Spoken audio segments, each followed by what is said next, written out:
Hi, everyone. This is Dr. J, and welcome to week 11 of EDTC 614 Introduction to Distance Learning. This week, I want us to get into the mindset of Clark and Mayer's work around collaborative learning, as well as the personalization principle.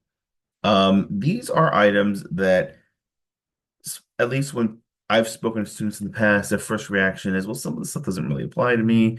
We take a slightly different approach when it comes to personalization. That's more for e-learning, doesn't really apply in my classroom. Or, yeah, collaborative learning is great, but I really don't have the room or the time. I have too many students. Well, guess what? These ideas can be implemented in a variety of different environments, whether it's distance learning, whether it's an online class, a brick and mortar traditional classroom, or some sort of hybrid environment. So we're going to learn about these this week and get familiar with them. So I've assigned two of you to read chapters 15 on the personalization principle to share your learnings and findings.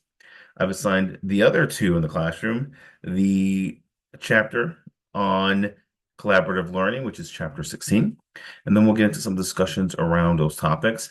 Um, these are important chapters, I think, because I think these are ideas that we can easily implement in our classrooms, regardless of your student count, of how many students you have, who your students are, what kind of differentiation do you need to do, and personalization.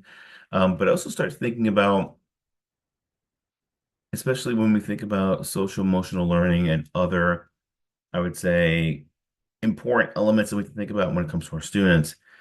Think about the importance of personalizing experiences with students. Think about the importance of how do you get students to work together, to collaborate, to learn together.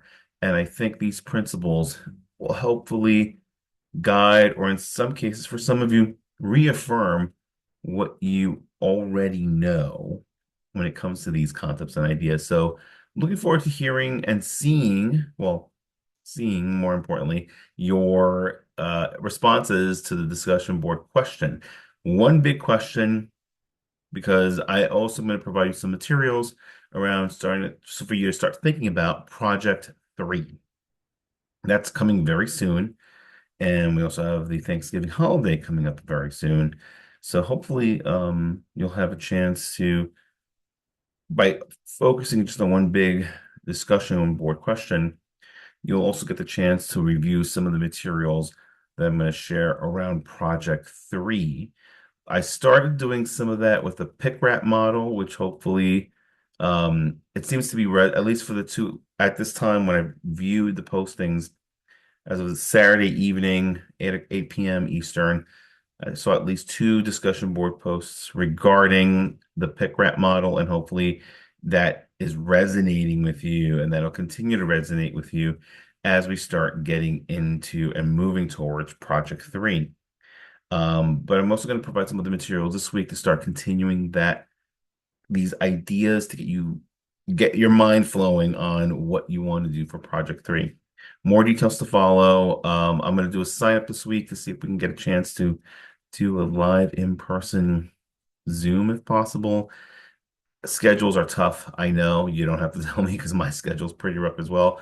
But if we can't do it, I'll set up a recording and go over some ideas that you want to consider. But we're going to start seeing more and more materials added, even if they're very quick, short materials to help you as we get closer to Project 3, which is due at the end of the semester in the next few weeks. With that, enjoy the rest of your week, folks. Stay positive.